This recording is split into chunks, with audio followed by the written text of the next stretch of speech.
Bonjour à tous et à toutes, j'espère que vous allez bien. Aujourd'hui, je vais vous montrer comment cuisiner le ndomba de poulet, un plat très apprécié au Cameroun qui se cuit à l'étouffée des feuilles de bananier.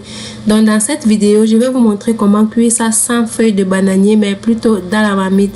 Donc suivez-moi pour plus de détails. Donc pour cette recette-là, j'ai pris un poulet entier que j'ai découpé en morceaux. Ensuite, là, j'ai prévu des ciboulettes, des persils, de la basilic, de 2 tomates, une gousse d'oignon, du poivron, de l'ail et du gingembre. Puis, j'ai également pris les épices telles que le poivre blanc, le poivre noir, le ginseng, du pepper et une tablette de cubes. Et là aussi, j'ai prévu un peu d'huile végétale.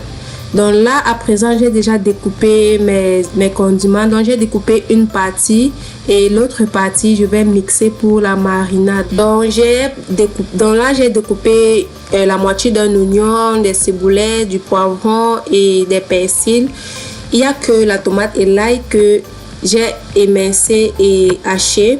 Donc à présent là, je vais mettre mes condiments dans le mixeur pour mixer. Je vais ajouter mon 4 côtés que j'ai pas présenté tout à l'heure et certaines épices. Puis je vais ajouter un peu d'huile et je vais faire mixer. Donc voilà, après avoir fini avec la marinade, je m'attaque directement au poulet.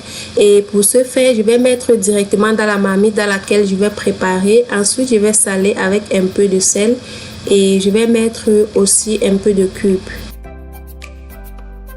Puis, je vais ajouter aussi de l'ail. Et je vais aussi ajouter également mes épices en poudre, donc mon poivre blanc et le poivre noir. Et enfin, je vais ajouter ma marinade. Et je vais très bien mélanger pour que mon poulet puisse bien s'imprégner de la marinade. Après avoir mariné, je vais laisser reposer mon poulet pendant 15 minutes avant de poser au feu.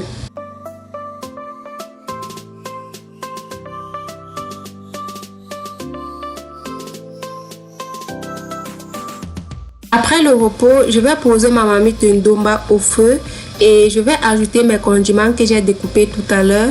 Et une fois ajouté, je vais tout simplement mélanger.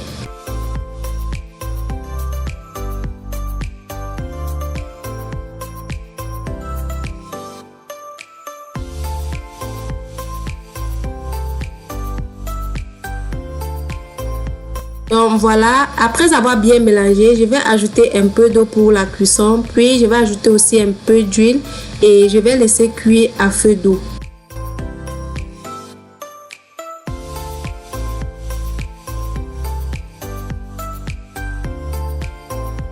Donc voilà, après quelques minutes de cuisson, notre ndomba de poulet est prêt. Et vu que c'est pas du poulet dur, ça ne demande pas vraiment beaucoup de temps de cuisson. Donc là, à présent, je vais descendre et je vais passer au service.